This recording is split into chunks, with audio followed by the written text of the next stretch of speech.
하나님 말씀 보겠습니다. 하나님 말씀은 구약 성경입니다. 구약 성경 호세아서 말씀을 보겠습니다. 호세아서 6장인데요. 구약 성경 1261쪽쯤이 되겠습니다.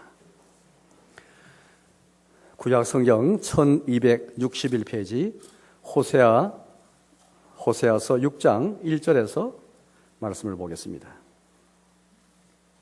앞에 화면을 참고하시면 되겠습니다. 오라 우리가 여호와께로 돌아가자. 여호와께서 우리를 찢으셨으나 도로 낫게 하실 것이요 우리를 찢었으나 싸매어 주실 것임이라. 여호와께서 이틀 후에 우리를 살리시며 셋째 날에 우리를 일으키시리니 우리가 그의 앞에 살리라. 그러므로 우리가 여호와를 알자. 힘써 여호와를 알자. 그의 나타나심은 새벽 빛같이 어김없나니 비와 같이 땅을 적시는 늦은 비와 같이 우리에게 임하시리라 하니라. 에브라임아 내가 내게 어떻게 하랴. 유다야 내가 내게 어떻게 하랴. 너희의 인애가 아침 구름이나 쉬없어지는 이슬 같도다. 그러므로 내가 선지자들로 그들을 치고 내 입의 말로 그들을 죽여노니 내 심판은 빛처럼 나오느니라. 나는 인애를 원하고 제사를 원하지 아니하며 번제보다 하나님을 아는 것을 원하노라. 그들은 아담처럼 언약을 어기고 거기에서 나를 반역하이느니라. 길르앗은 악을 행하는 자의 고을이라. 피발자국으로 가득 찼도다. 강도떼가 사람을 기다림같이 제사장의 무리가 세겜길에서 살인하니 그들이 사악을 행하이느니라. 내가 이스라엘 집에서 가정한 일을 보았나니 거기서 에브라임은 음행하였고 이스라엘은 더럽혀졌느니라. 또한 유다여 내가 내 백성의 사로잡힘을 돌이킬 때에 내게도 추수할 일을 정하였느니라. 아멘. 우리 개인적으로나 또 우리 사회나 국가적으로 또 전 세계적으로 씨름할 참 문제가 많습니다. 해결할 문제가 참 많죠. 그 일을 위해서 우리가 많이 분투도 하고 최선을 다하는 가운데 있습니다. 개인적으로는 여러분들 우리 자녀들의 결혼 문제, 취업 문제, 또 사업이 잘 되는 문제, 또 건강한 그런 일들을 위해서, 그 외에도 미래에 우리가 형통한 것을 위해서 우리가 분투할 수 있을 것입니다. 또 6.13 지방선거에서 또 누가 선거에서 이길 것인가, 그것도 우리의 사회 관심사이기도 하고, 또 남북한 정상회담이 곧 그렇게 다가오고 있습니다. 북한의 핵 문제 때문에, 그 위협 때문에 온통 나라가 그렇게 이제 신경을 쓰면서 최선을 다해서 이렇게 이리저리 뭘 하는 가운데 정상회담을 앞두는 가운데 있습니다. 어제를 보니까 또 시리아에 그렇게 이제 미국과 영국, 프랑스가 합력해서 또 러시아가 또 대처하는 가운데 무슨 공격이 있었던 것도 우리가 함께 또 보았습니다. 이런 속에서 뭔가 우리 최선을 다해서 이 문제를 해결하기 위해서는 많이 씁니다. 경제적으로 보면은 우리 지역도 그렇고 국가적으로도 많이 어려운 그런 점도 많이 보입니다. STX라든지 또 GM 대우 같은 우리 지역에도 문제가 있어서 경제 활성화를 위해서 그렇게 분투하는 가운데 있습니다. 실험하고 해결할 문제가 참 많이 있는 것 같습니다. 그런데 여러분, 이런 많은 문제, 산적한 많은 문제들 여전히 분투하고 실험해서 해결할 문제들인데요. 그러나 여러분, 진짜 우리가 실험하고 우리 정말 이 가장 큰 문제가 있어서 그걸 우리가 실험하고 분투하고 우리가 붙잡고 이렇게 해결할 문제가 있다면 그것은 무엇일까요? 경제적 문제, 또 융합의 문제, 또 자녀들의 교육 문제, 여러 가지 기타 통일이라든지 북한의 핵무기라든지 많은 문제가 있겠지만, 그러나 진짜 우리가 실험하고 가장 기본적이고 가장 근본적인 문제, 그건 무엇일까요? 아마 여러분들이 다 공통적으로 그렇게 생각하는 것처럼 우리 가운데 가장 큰 문제는 하나님을 아는 지식이 없다는 것, 주를 알지 못하고 하나님에 대해서 무지한 것, 이것만큼 사실은 더 큰 문제가 없습니다. 지금부터 약 한 1400년 전, 1500년 전까지 올라갈 수 있겠는데요. 이스라엘이 하나님의 교회가 이제 남쪽 북쪽으로 갈라지고 말았습니다. 그래서 남쪽은 유다와 베냐민 지파 두 지파로 유심을 해서 그렇게 나라가 형성되어 있고, 북쪽은 10지파가 형성되어서 그렇게 나라가 따로 그렇게 분립되어서 형성되는 가운데 있습니다. 북쪽 이스라엘은 여로보암 1세가 이제 그렇게 왕조를 시작했는데요.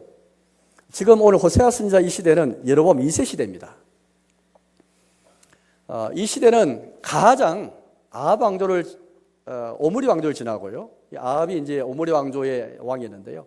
지금 예후 왕조 시대를 들어서서 여로보암 2세가 지금 이제 치리하는 그런 시대입니다. 이 시대는 북쪽 이스라엘 경우에 가장 경제적으로 부흥하는 시대였습니다. 군사적으로 가장 강성할 때였습니다. 경제적으로 문제 없고 군사도 문제 없는 그런 시대였다는 것이죠. 그런데 호세아서를 통해서 우리가 이 호세아 전체 말씀 보시면은 지적하는 그 말씀은 다른 말씀이 아닙니다. 경제적으로 문제 없고 군사적으로도 문제 없지만 그러나 가장 큰 문제가 있었는데 그것은 바로 하나님이라는 지식이 없다. 심지어 저 뒤에 있는 말씀 보니까 이 시대는 사사시대처럼 기브아 시대처럼 심히 패해간 시대다. 그렇게 통렬하게 비판을 해드렸습니다. 사사시대는 왕정시대보다 더 앞선 시대인데요. 그 시대의 사사시대의 특징은 우리 아시는 것처럼 각 사람이 자기가 보기에 옳은 대로 행하는 그런 시대였습니다. 자기가 기준입니다. 나라의 법도 없고 질서도 없고 주님의 교회 안에 어떤 일정한 기준이 없는 것이 표준이 없는 것이죠. 자기 자신이 다 그렇게 옳은 대로 행하는 그런 시대였습니다. 이게 기브아 시대, 사사 시대였는데요. 그런 시대에 비교해서 침입편 시대다 그렇게 말하였습니다. 우리 시대는 혹시 어떻습니까? 오늘 설교 말씀이 오늘 6장에 있는 말씀처럼 여호와를 알자, 힘써 알자 이 말씀을 제가 인용해서 이제 설교 제목을 그러므로 우리 여호와를 힘써 알자 그렇게 제가 설교 제목을 잡았습니다만은 이 호세아서 말씀 보시면은 호세아 전체를 통해서 이 오늘 6장 3절 말씀뿐 아니라 전체 계속해서 너희가 경제적으로 강성하고 군사적으로도 강대하지만은 너희가 패해가 있는데 다른 것이 문제가 아니고 영적인 것에 문제가 있는데 주를 아는 지식이 없다. 너가 너무 나를 모른다. 그렇게 지금 호세아를 통해서 한탄하는 가운데 있습니다. 심지어 하나님께서 호세아 선자에게 이 말씀을 통해서만 계시할 뿐 아니라 행동을 통해서 계시할 것을 말씀하셨죠. 그래서 이상한 그런 지시를 하십니다. 행실이 나쁜 여인과 결혼해라. 이 이상한 결혼을 통해서 하나님께서 자기 백성과 어떤 관계가 있는가 이걸 적나라하게 보여주기 원하신 것이죠. 하나님께서 우리 신랑 되시고 또 하나님의 교회가 그의 신부인데 신랑과 신부가 서로 신실하지 못하는 신부인 교회가 하나님을 떠나는 그런 것을 빗대어서 호세야 너는 행실 나쁜 여자와 결혼해라. 그래서 그런 자녀를 낳아라. 자녀 이름을 통해서도 하나님께서는 이런 계시를 해주셨더랬습니다. 이런 시대가 바로 호사 시대인데요. 여러분 호사 시대니처럼 경제적으로 군사적으로 아무 문제 없지만은 영적 문제 여기에 가장 큰 문제가 있었더랬습니다. 바로 하나님 아는 지식이 없던 것이죠. 우리 시대는 어떤지 모르겠습니다. 여러분들 우리 시대에 많은 방면에서 우리가 문제가 다소 없지 않지만은 그러나 가장 큰 문제는 어디 있다 생각하세요?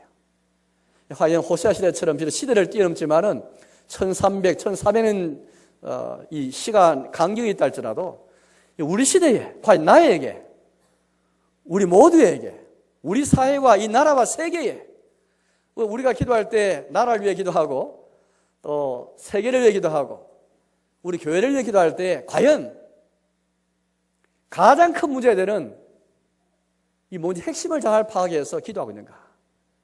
무엇을 가지고 실험하고 있는가 하는 것이죠.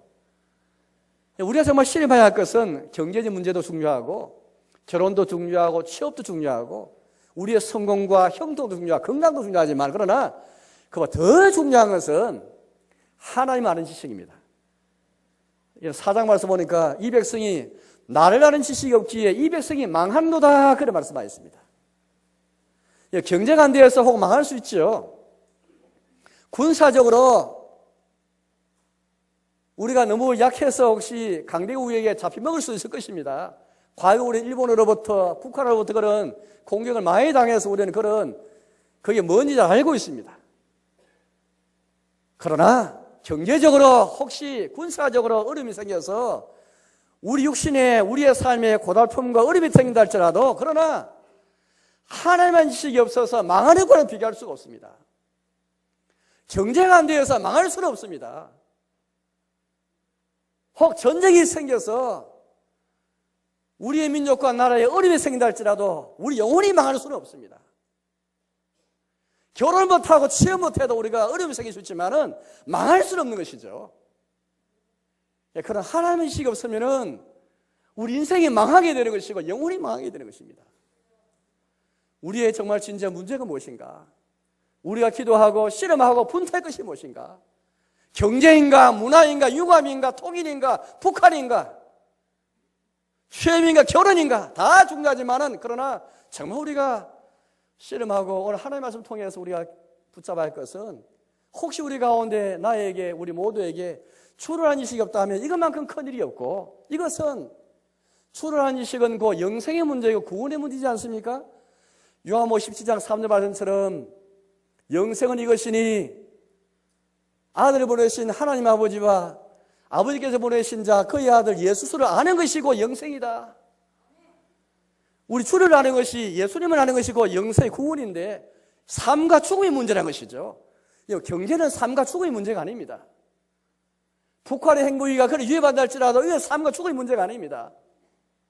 그러나 주라는 인식이 있고 없고는 우리의 삶과 죽음을 가는 영생의 문제이고 구원의 문제인 것입니다. 우리의 자녀를 위해서 우려할 때에, 나를 위해서 우려할 때에, 교회를 위해서 우려할 때에 물론 결혼과 취업과 성공과 형통과 건강을 위해 기도해야 되겠죠. 그러나 더 중요한 것은 우리 모두 힘써 여호와를 아는 것. 오늘 여기 6장 1절 말씀 보니까 오라 우리가 여호와께 돌아가자 그런 말씀하였습니다. 아니, 나는 여호와께 이미 돌아왔는데 또 여호와를 아는 것이 뭐 그렇게 힘써 여호와를 알 필요 있을까라고 생각할지 모르겠습니다. 여호와께 돌아가자 해놓고 오늘 3절 말씀 보니까 여호와를 알되 힘써 알자 그런 말씀하였습니다. 여호와께 돌아가는 것은 평생 할 일입니다. 특별한 사람이 할 일이 아니고 모든 신들하면 다 매일매일 시간마다 주님께 돌이키고 돌아갈 일입니다. 이게 바로 회개인 것이죠. 몸은 예배당에 와 있지만 하는 게 돌이키지 않을 수가 있습니다. 예배드리지만 우리의 생각과 마음은 주님께 돌이키지 않고도 예배드릴 수가 있습니다. 우리 사람이 인격체이기 때문에 지성과 감정과 의지가 있는데 혹 지식에 대해서는 돌이킬지 모르겠지만 의지와 우리 감정에 대해서는 주께로 돌이키지 않을 수가 있습니다.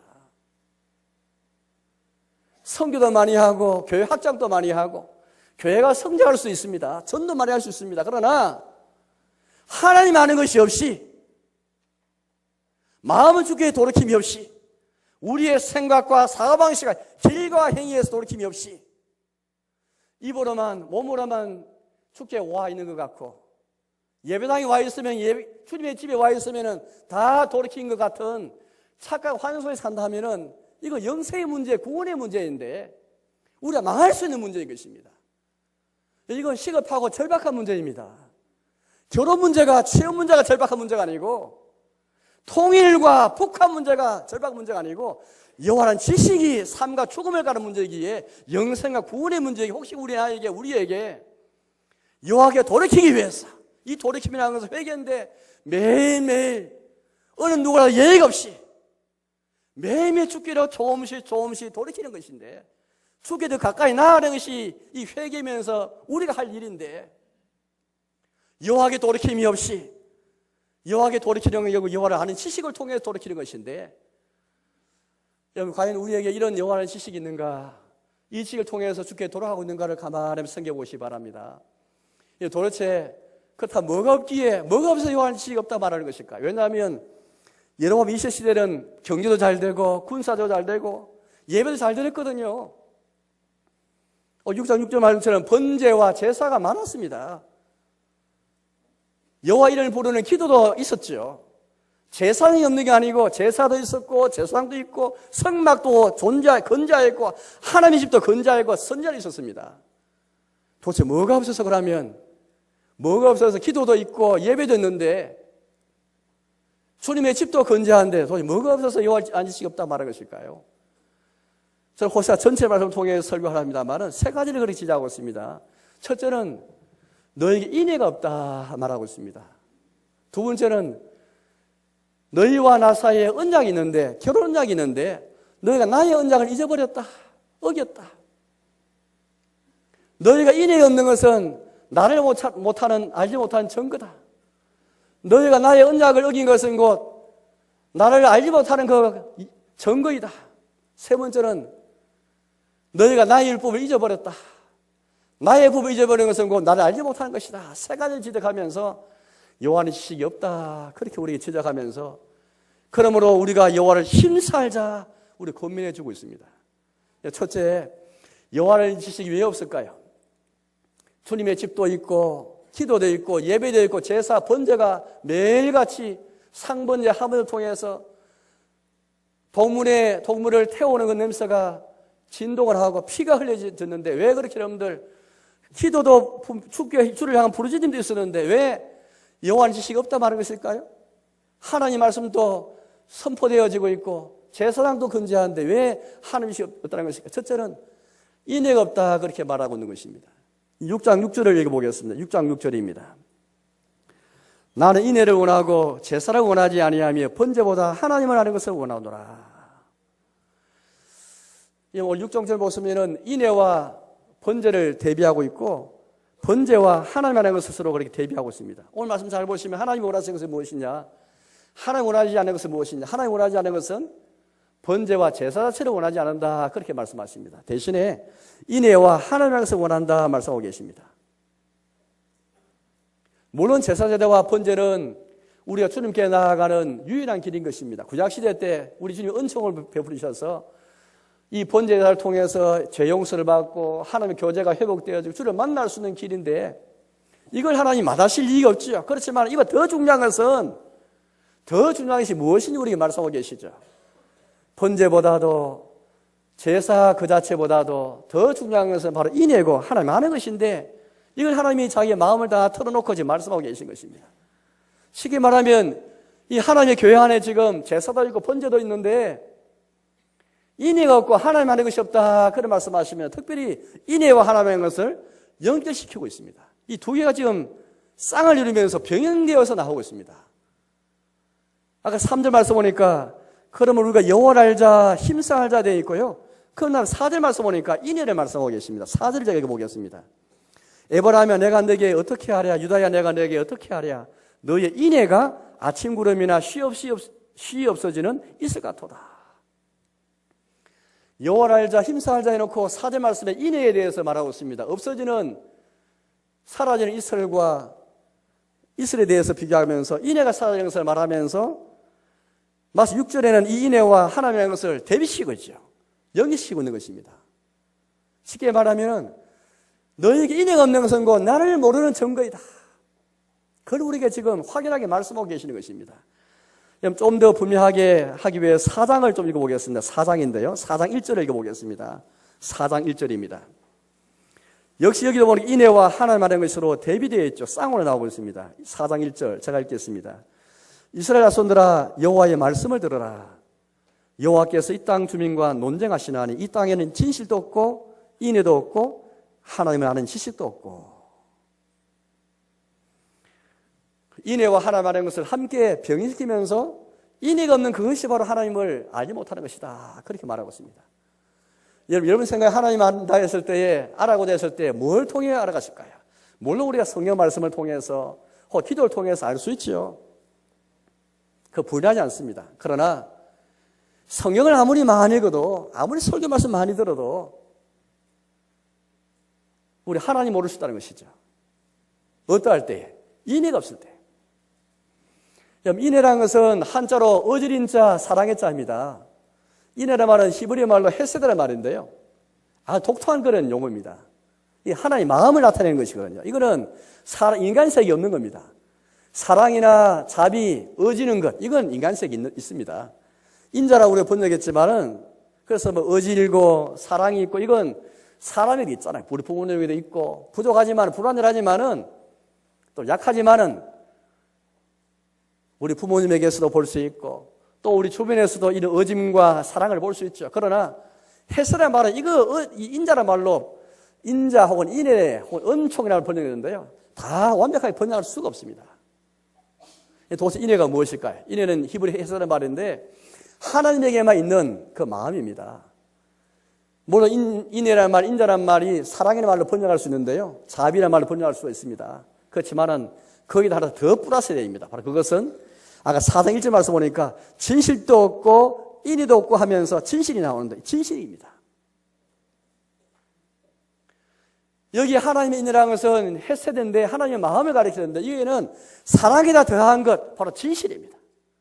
우리는 사랑하지만은 진실하게 사랑하지 못하고 또 이 진실한 말은 끝까지 성실하게 신실한 뜻을 갖고 있는데요. 그래서 한마디로 말하면 예수님의 십자가에서 예수님에게서 우리 하나님의 인애가 무엇인지 알 수가 있습니다. 우리 예수 십자가를 한번 생각해 보십시오. 우리 예수님이 요한복음 13장 1절 말씀 보니까 자신이 십자가를 앞에 두시고 이렇게 하셨다고 말씀하고 계십니다. 세상에 있는 자기 사람을 사랑하시되 끝까지 사랑하시니라. 인애는 하나님의 인애는 다른 게 아닙니다. 하나님의 사랑을 가르치지만 특별히 끝까지 사랑하시는, 진실하게 사랑하시는, 이게 하나님의 인애입니다. 이게 헤세드인 것입니다. 이 두 가지 다 포함되어야 됩니다. 그냥 인애만으로 부족해요. 인자, 인애, 자비만으로 부족합니다. 그래서 인애와 진실, 진실과 신실, 성실인데요. 이건 사람 세계 없는 겁니다. 하나님에 있는 것인데 오늘 저와 여러분들은 우리 주님의 십자가에서 우리 예수 십자가를 바라보면 하나님의 공의가 무엇인지 알게 되는 것이고, 그래 그 공의를 넘어서서 우리 죄악을 향한 주의 분노가 무엇인지 알게 될 뿐 아니라 동시에 그걸 뛰어넘는 끝까지 사랑하신 우리 하나님의 인애가 무엇인지를 알 수 있는 것이 예수 그리스도의 십자가입니다. 오늘 저와 여러분은 다 주님의 십자가의 보혈로 은혜를 받고 다 하나님의 인을 입은 자들이 우리 저와 여러분 아니겠습니까? 저와 여러분 이 은혜의 증거가 다 있습니다. 쉽게 말하면 우리 성도는 다 하나님의 인을 입은 증거를 가진 사람이죠. 그러나 이 인애가 지금 이스라엘 백성이 없는 겁니다. 하나님에게서 주어져서 하늘에서 주어져서 이 인애가 입었지만은 우리 주님은 우리에게 이 인애를 가지고 다시 우리 주님을 대할 때에 또 이웃을 대할 때 인애를 가지고 대해야 되는데 이스라엘 백성의 삶 속에는 하나님께서 이들을 아시는 가운데 인이 베푸셔서 이걸 통해서 인의 실체를 통해서 잘 알게 하셨지만은 하나님의 교회 안에 지금 인애가 없는 것입니다.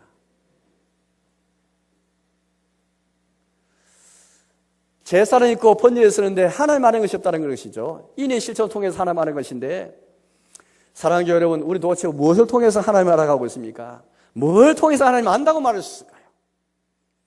우리에게 아무리 종교적인 여러 가지 모습을 다 갖춘다 할지라도 바리새인처럼 구제도 있고 금식도 있고 기도도 잘하고 안식일도 잘 지켜나가고 도덕적으로 흠이 없고 윤리적으로 흠이 없습니다. 경건한 사람이죠. 경건이나 윤리를 볼 때 완벽한 사람이 바리새인들입니다. 전형적인 모범생이 바리새인들입니다. 그런데 뭐가 없었죠? 은혜가 없었죠. 하나님의 은혜를 받은 증거인 주님의 인애가 없었습니다. 예수님께서 밀밭 사이로 제사장을 지나가실 때에 바리새인들이 이걸 예수님을 늘 주목하고 있었는데 이상한 장면 하나 목격했습니다. 안식일인데 하지 못할 일을 하는 겁니다. 제 아들이 너무 배고파가지고 밀밭 사이를 지나가면서 밀을 이삭을 잘라서 먹었던 것이죠. 그때 바리새인들이 당장 나타나서 예수님을 비난합니다. 당시에 제 아들이 안식일에 하지 못할 일을 합니다. 그렇게 말하였습니다. 그때 예수님께서 오늘 이 호사 6장 6절 말씀을 인용합니다. 나는 인내를 원하고 제사를 원하지 아니하며 번제보다 하나님을 향해서 원한다. 이 말씀 인용하면서 이렇게 말씀하십니다. 마태복음 12장 7절 말씀인데요. 내가 자비를 원하고 제사를 원하지 아니하라 하신 뜻을 너희가 알았더라면 무지한 자를 정죄하지 아니하였으리라. 인자는 안식일의 주인이니라. 여러분, 안식일을 성수하고 주일 성수한다 할지라도 인애가 없는 겁니다.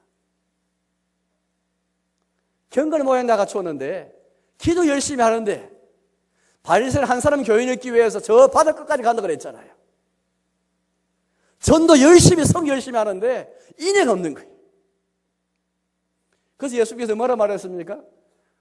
바리새인이 11조를 드리되 건채와 박하와 회양과 모든 건채의 11조가 잘 드리는데 그들에게는 의와 인과 신은 없도다. 그들이 의와 인과 신은 버렸도다. 특히 인, 그게 바로 이 히브리 헤세드 하나님 인이거든요. 온갖 종교생활 다 추상했지만 너희 가운데 인애가 없다면, 인애를 버렸다면 너희 나를 알지 못하는 것이다. 호세아보다 100년 뒤에 살았던, 약 100년 뒤에 살았던 미가 선지자가 있습니다. 작년 연말에 성탄절 전후에 제가 미가서 말씀을 쭉 그렇게 강의에 설교했지 않습니까? 미가서 6장 말씀 보니까 주께서 우리에게 요구하신, 구하시는 선한 것이 무엇인지를 세 가지를 말씀하셨죠. 공의를 행하며 겸손히 하나님과 함께 동행하는 것, 두 가지뿐 아니라 한 가지 더 말씀하신 인자를 사랑하는 것 말씀했습니다. 바로 인자가 바로 히브리 헤세드, 바로 연예인 것입니다. 인자를 사랑함이 없이 번제하고 예배드리고 찬송 부르고 성 열심히 하고 전도한다면, 교세 확장시킨다면 그건 하나님 하는 것이 아니거든요. 하나님 하는 것이 그렇지 않고 하나님을 알지 못하는 것은 이게 패망으로 가는 것입니다. 전쟁을 통해 패망하는 게 아니고 경제가 안 돼서 패망하는 것이 아니라 하나님은 지식이 없기 때문에 패망하는 것입니다. 결국 북왕조는 250년 만에, 200년 만에, 유다는 350년 만에 각각 아시리아와 바빌로니아에 멸망당하지 않습니까? 아무리 주의 이름을 걷는 백성이 날지라도 하나님께서 이들 다 버리시고 그렇게 먼 이방 나라에 포로를 끌려가야 하시는 것입니다. 하나님 심판의 것이죠. 사랑교회 여러분, 우리에게 인애가 있습니까? 우리의 삶에, 나의 개인에, 우리의 사회에, 우리의 교회에, 나의 신앙생활에서 인애가 있습니까? 계몽주의 17세기, 18세기 계몽주의 시대 때 볼테라는 사람이 있습니다. 지식인이었죠. 인생 하나님이 없다, 무신론자였습니다. 그 이후에 공산당 선언을 했던 칼 마르크스, 포에르 바하, 다 유명한 이름은 알만한 무신론자들이었습니다. 하나님이 없다 주장했죠. 그 근거가 무엇이었습니까? 다 기독교 사회와 기독교 국가에 있는데요. 예배당은 많고 신자가 많은데 왜 신이 없다 주장한 것일까요? 신자들 삶 속에, 교회 속에 인애가 없는 것입니다. 인애의 실천이 없으니까 은혜의 증거가 없고, 하나님께 은혜 입은 증거 없으니까 주를 향해서도 이웃을 향해서도 하나님의 인애가 없으니까 이것 때문에 신이 없다 말하는 것이죠. 우리가 구차하게 그들에게 변명할 이유가 없습니다. 변명할 필요가 없습니다. 변명할 수가 없죠. 겸손하게 그분의 말에 경청이 됩니다. 왜냐하면 우리 시대 역시 상대화 시대에, 종교다원의 시대에, 모든 종교가 다 똑같아 이기는 시대에 살면서 어떻게 기독교가 복음을 가지고 하나님 살아계신 걸 증거할 수 있을까요? 입으로만 전도하고 전도에 뿌려서만 전도되겠습니까?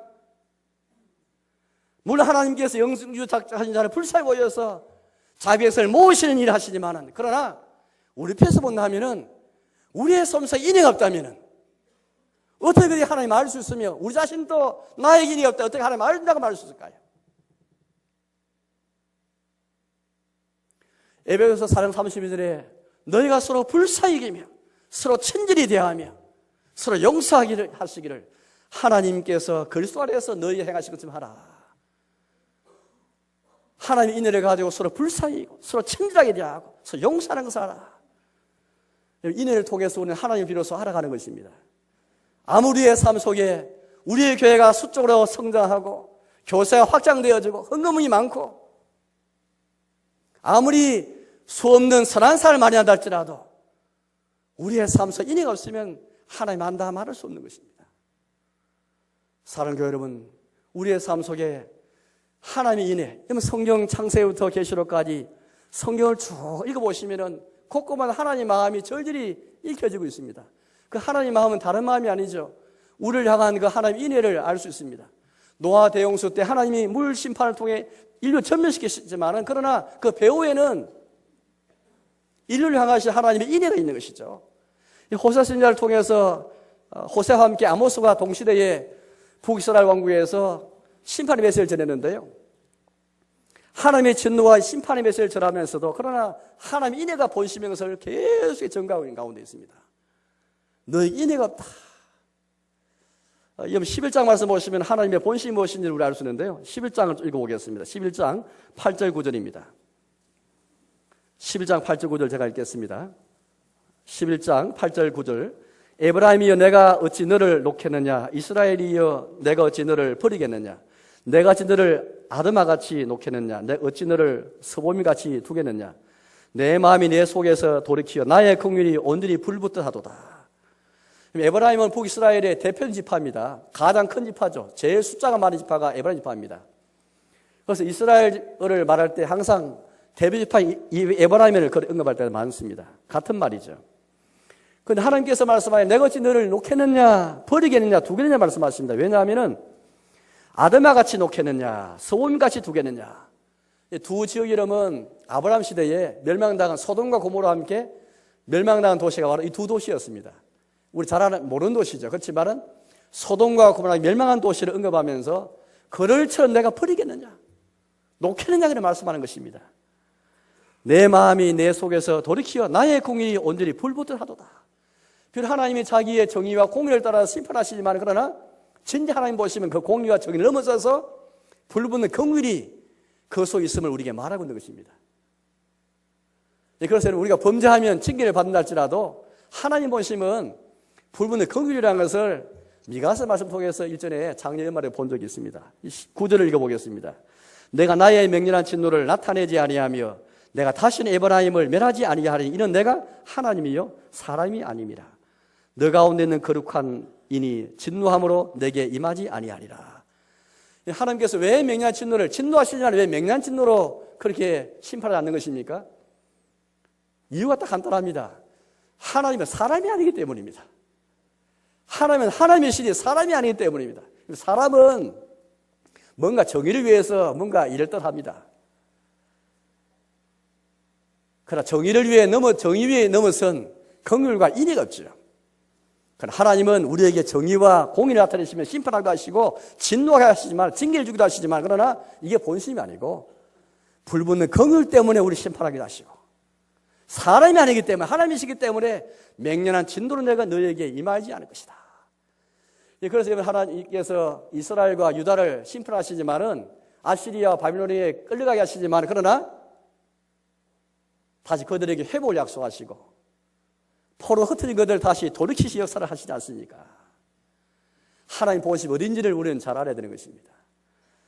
여러분, 우리가 부모님과 관계 속에서 우리 부모님을 안다 할 때에 부모님의 마음을 모르면 부모님이 아는 게 아니죠. 자식을 향한 부모님 마음 모르면은 그 자식은 부모를 교육할 수가 없습니다. 마찬가지 같습니다.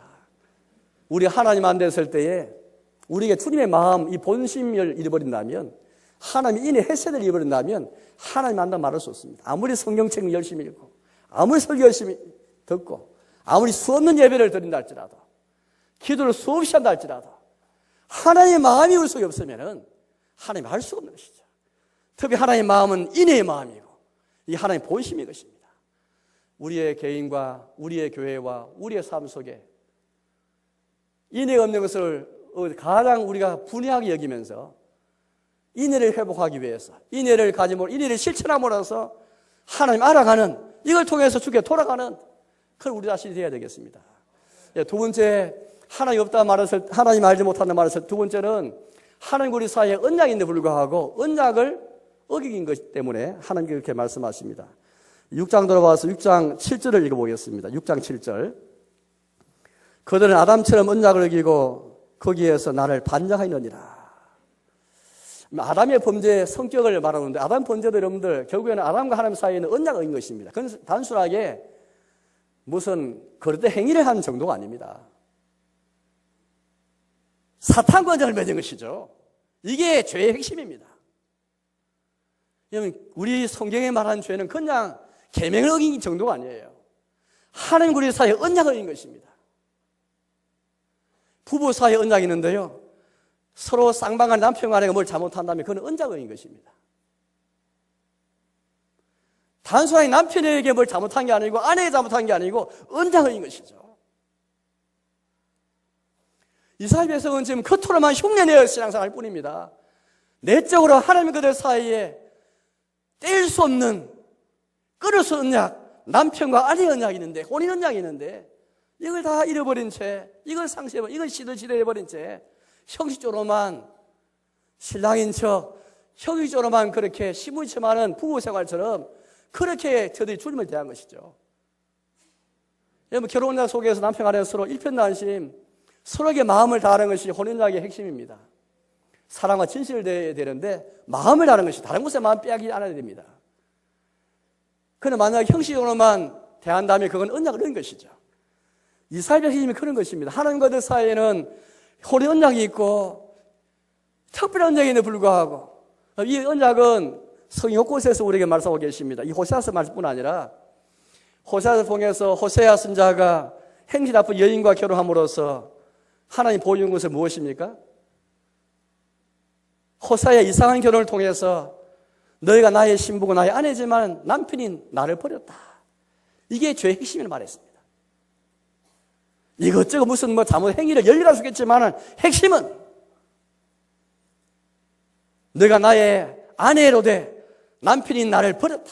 언약 어겼다. 그렇게 말씀하는 것입니다.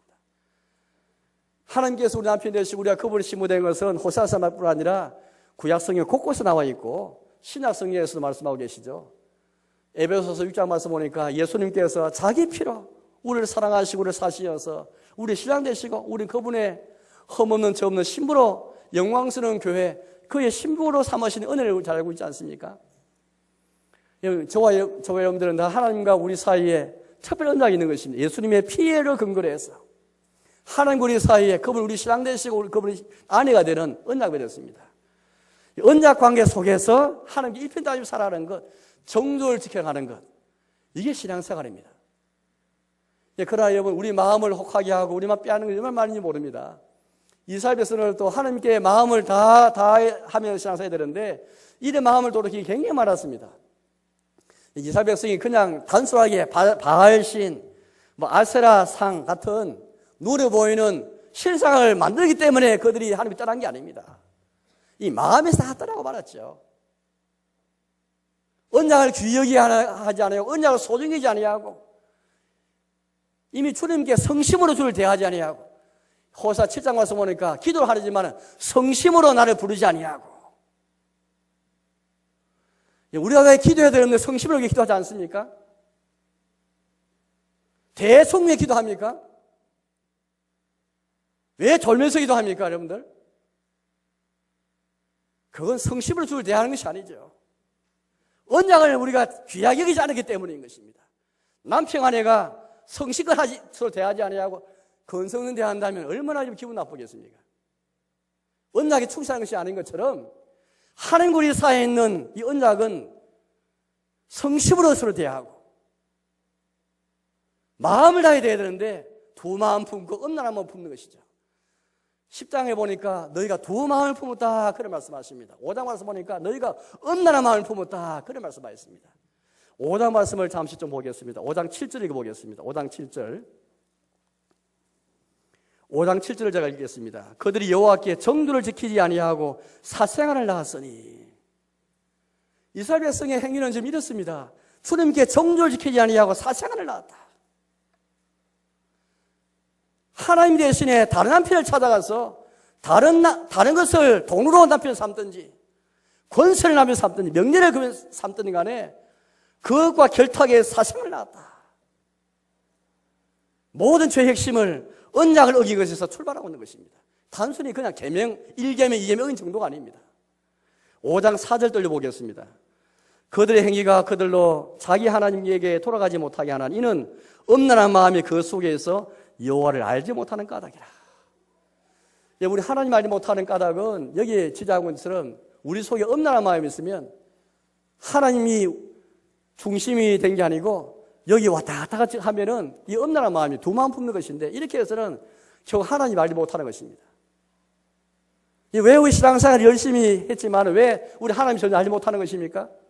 왜 하나님 너희가 나를 알지 못한다 왜 책망하십니까? 그것은 우리 속에 두 마음이 있고 엄란한 마음이 있기 때문이죠. 여러 것에 우리 마음이 미혹되어 마음이 빼앗기기 때문인 것이죠. 마음을 다하고 성품과 힘을 다해서 너희가 나를 사랑하라 그렇게 나를 돌이키라 말씀하셨는데 우리는 몸만 발만 여기 와 있고 입만 우리의 흉내내고 우리의 사고방식과 우리의 생각과 우리의 생활방식과 우리의 길과 행위에 대해서는 주께 돌이키지 않고 마음을 들이지 않고 두 마음과 세 마음과 엄란한 품기 때문에 하나님 하지 못하는 것이죠. 결국 오늘 여호와 언약 관계 속에서 하나님이 얼마나 질투하신 분의 증서를 우리에게 말하고 있습니다. 하나님 우리의 관계 속에서 우리 하나님 중심의 이 삶, 우리 마음을 온전히 주께 온전히 드리는 그 삶, 그것을 하나님께서 우리에게 지금 말씀하고 계십니다. 우리의 신앙생활은 하나님과 우리 사이 언약관계 속에서 사랑과 진실을 향한 이 언약관계 속에 신앙생활을 해야 되겠습니다.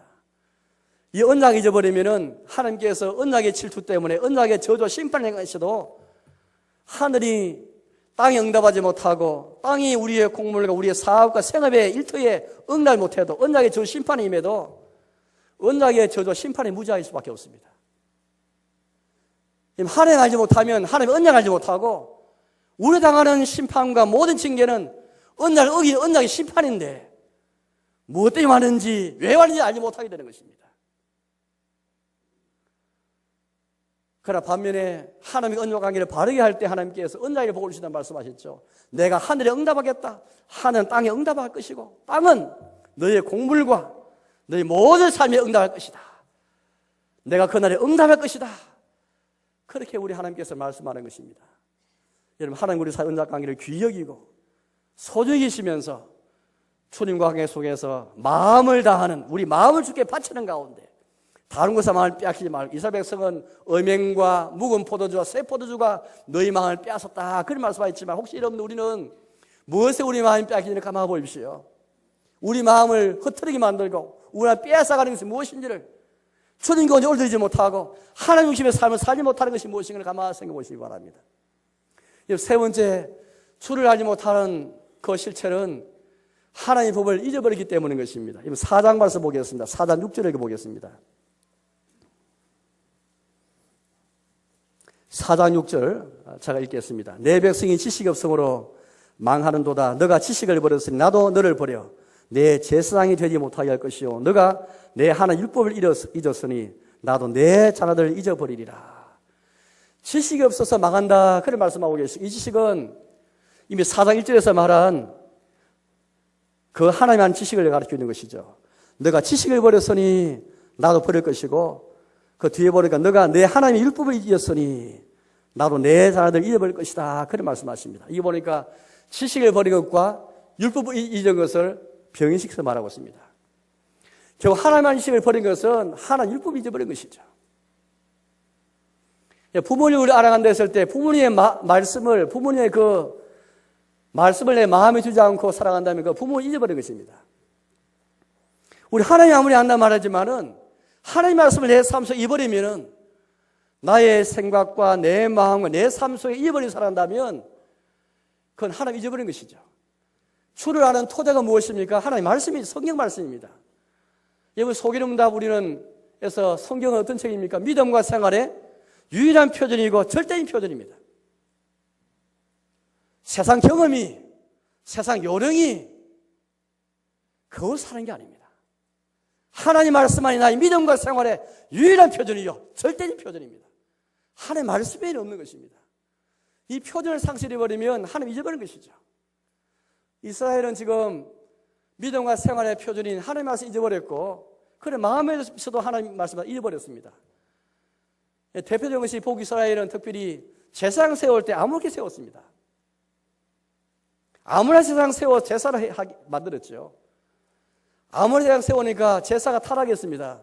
절기를 바꿔버리고 자기들이 마음대로 예배를 드렸던 것이죠.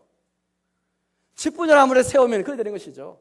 이 믿음과 생활의 표준이 하나님 말씀이 사라져버리면 첫째는 직분을 아무리 세웁니다. 아무나 강간에 세우는 것이죠. 아무나 직분을 세워서 그렇게 교회를 치닫게 만듭니다. 직분자 부패하면은 예배가 타락합니다. 설교가 타락하고 공기도가 타락하고 찬송이 타락하고 헌금이 타락하고 봉헌이 타락이 되어 있습니다. 교회가 직분자 타락하고 직분자가 그 예배를 섬긴 자들인데 예배가 타락하면 더 이상 교회에 존재 의미가 없습니다. 교회는 전도와 선교를 위해서 먼저 모이는 것이 아니고 예배가 먼저 우선입니다. 예배 못 드리는데 무슨 전도가 선교입니까? 여러분들 교회 확장입니까? 예배에 더 마음이 가야 되는 것이죠. 예배보다도 교회성 확장과 성공과 형통과 다른 곳에 마음이 있어서는 안 됩니다. 직분자가 부패하면은 예배의 기준이 없습니다. 율법을 다 잃어버린 것이죠. 북이스라엘이 전형적으로 잘 보여주는 것이 아무나 제사장 세우고 예배 방식을 바꿔버리고 자기 마음대로 예배는 형태에 있는데 예배는 하나님 정하신 방법도 예배 안 되는 것이죠. 분명 하나님께서 내 이름을 둔 중앙 성소에 가서 예배를 했는데 가까이에 다 산당을 만들어서 제사를 했지 않습니까? 하나님 잊어버린 게 아니면 하나님도 잊어버리지 않고 하나님의 기억했지만은 말씀을 잊어버린 것이죠. 이들이 제사 드리면서 여호와 이름 불렀지만은 성심을 부리지 않고 말씀 잊어버린 가운데 예배드린 것이죠. 이 하나님께서 우리에게 다시 장가될 것을 말씀하시면서 혼인관계 속에 다 장가될 말씀하면서 우리에게 기대하는 바가 있습니다. 2장 19절 말씀 읽어보겠습니다. 2장 19절인데요. 이렇게 우리에게 말씀하십니다. 2장입니다. 2장 19절 20절 내가 네게 장가들어 영원히 살되 공의와 정의와 은총과 긍휼히 여김으로 네게 장가들며 진실함으로 네게 장가들리니 너가 여호와를 알리라. 여호와를 안다는 말씀은 계속 이렇게 우리에게 늘 간헐적으로 우리에게 말씀하시면서 우리 주님이 다시 장가될 것을 말씀하고 계십니다. 이미 주님 우리 사이에 혼인이 있지만 우리가 혼인을 파괴했기 때문에 다시 우리의 회복과 구원을 말씀하시면서 새로 장가되는 것을 말씀하고 계신데요. 중요한 것은 장가되시면서 어떻게 장가되는가를 말씀하고 계십니다. 공의와 정의와 은총과 긍휼히 여김으로 진실함으로 장가될 것이다. 이 말은 뒤집어보면 하나님께서 우리의 기대하실 바가 뭔지 알 수가 있습니다. 하나님께서 우리에게 이런 삶을 실천함으로써 우리의 예배 생활, 우리의 교회 생활, 신앙 생활, 우리 전반의 삶 속에서 공의와 정의와 은총이 아까 인애를 가리키고 있습니다. 긍휼력임과 진실함. 이런 삶을 통해 너희가 나를 알 것이다. 그 말씀입니다. 다른 것 통해서는 하나님 알 수 없습니다. 과연 나의 삶 속에 하나님 율법을 잊어버리지 않은 가운데 공의와 정의가 있는가? 은총과 긍휼력임과 진실함이 있는가? 이런 삶을 통해서 하나님 알 수 있는 것입니다. 이제 말씀에 돌아가겠습니다. 사랑하는 교회 여러분, 주님께 돌아가는 것은 평생에 해야 할, 모든 신자 해야 할 일입니다. 몸은 와 있다 할지라도 마음은 돌이키지 않을 수 있고 내 생각은 여전히 내 생활 방식과 내 생활 습관과 내 꿈과 내 야망은 여전히 돌이키지 않을 수가 있습니다. 내 마음의 핵심은 여전히 빼놓은 채 몸만 와 있을 수가 있습니다. 여호와께 돌이키는 것은 평생 할 일입니다. 우리 아이들이 예배당 왔다 해서 다 믿지 마십시오. 마음은 다 다른 데가 있고 그들 꿈은 주님과 상관없고 다 종이 좋다고 다 예배당 오니까 다 좋은 것 같아서 좋아하지 마십시오. 마음이 돌이키지 않으면은 우리의 생활 방식과 우리의 삶이 돌이키지 않으면은 우리 길과 행위의 삶이 돌이키지 않으면은 그렇게 해서 하나님 알지 못한다면 패망의 길입니다. 영생과 구원이 아니라 패망을 하기밖에 없는 것입니다. 다른 게 진짜 다른 것도 다 문제가 될 수 있겠지만 그러나 진짜 문제는 주를 안 지식이 없는 것이 진짜 문제이고 이것이 평안을 가는 길이기 때문인 것입니다. 아무쪼록 힘써 여호와를 아는 가운데 여호와께 돌이키면서 인을 회복하고 여호와 우리 사이의 언약을 회복하고 하나님 율법을 회복하는 가운데 정의와 공의와 긍휼력임과 진실함이 있는 그런 삶을 사는 가운데 한 걸음 한 걸음 주를 아는 지식 가운데 성장하면서 물이 바다를 덮음과 같이 여호와를 아는 지식이 온 세상에 가득하게 되는 주님의 꿈을 이루어 가시는 저와 여러분 되시기를 주님의 이름으로 축복합니다.